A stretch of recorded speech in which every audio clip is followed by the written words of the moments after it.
Hey, what's up, everybody? Welcome back into the cave. This is your boy Dash. In this update, we ended up going to a frag swap. The Chicago Marine Aquarium Society had a frag swap, and this year was definitely a lot bigger than last year, which is really cool to see that the hobby in Chicago is growing.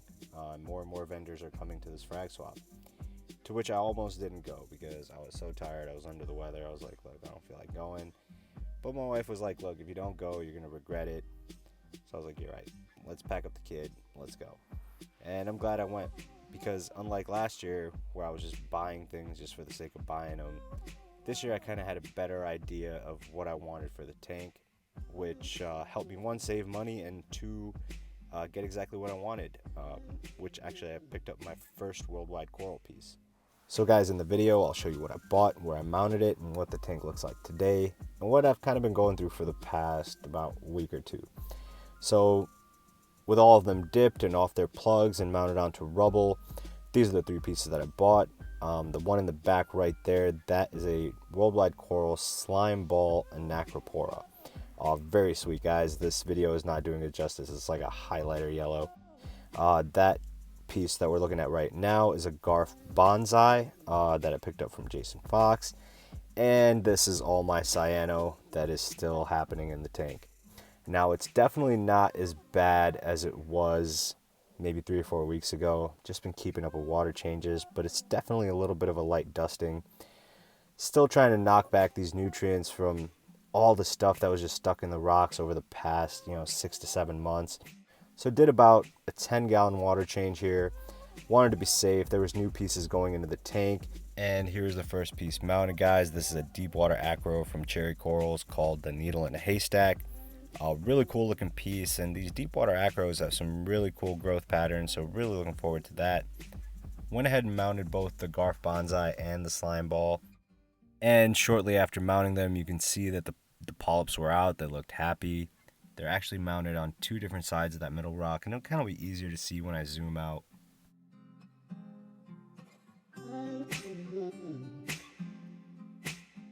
So moving on to the next topic, guys, one of the reasons that I wanted to make this video was that I needed a baseline because now it's been more than a month since the tank has been moved and a lot of new pieces have gone into the tank.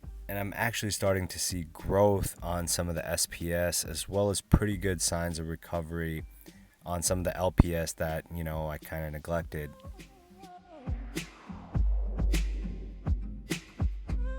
So guys, these torches are actually loving life where they are. I kind of hit it out of the park, mounting them there, particularly this purple one.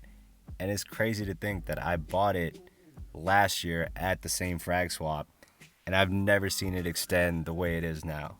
And in fact, it's extending so much that I might be running into a problem with the mounting of that digi up top.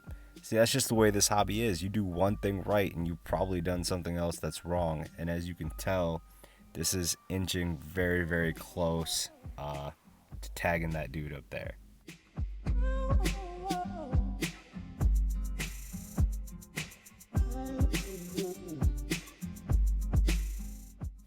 But as you can tell, guys, some of these are starting to definitely grow out more than they have. You can see the growth happening on the tips of some of them.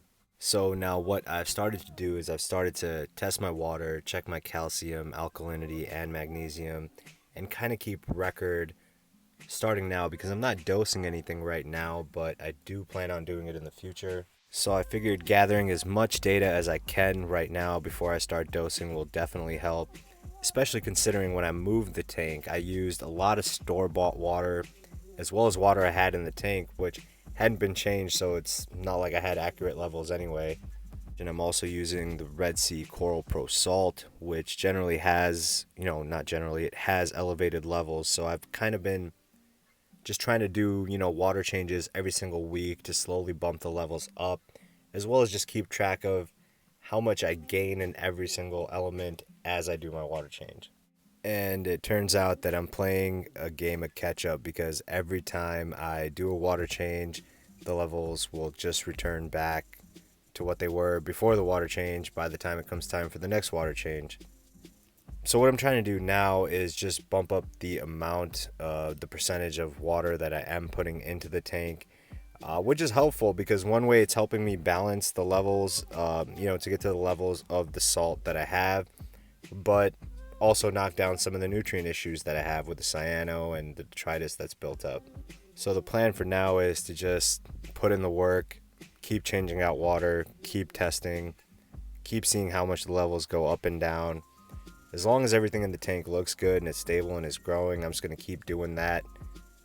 But guys, I really don't know a lot about dosing. This would be the first time that I'm ever dosing anything in a reef tank. I still have a lot of reading to do, a lot of decisions to make if I'm going to be doing it manually or if I'm going to be getting a doser. Now what I can say is off the tests that I have done, if I wasn't using the Coral Pro Salt with the elevated levels, I probably wouldn't be able to keep up with what the tank's taking up.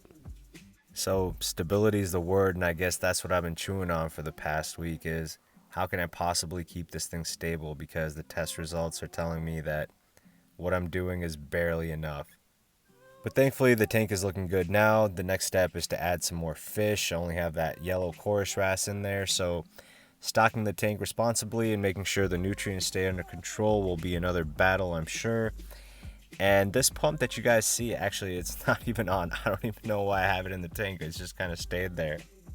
But I appreciate you guys watching. Thanks for sticking around till the end. And I will catch you next time. Peace.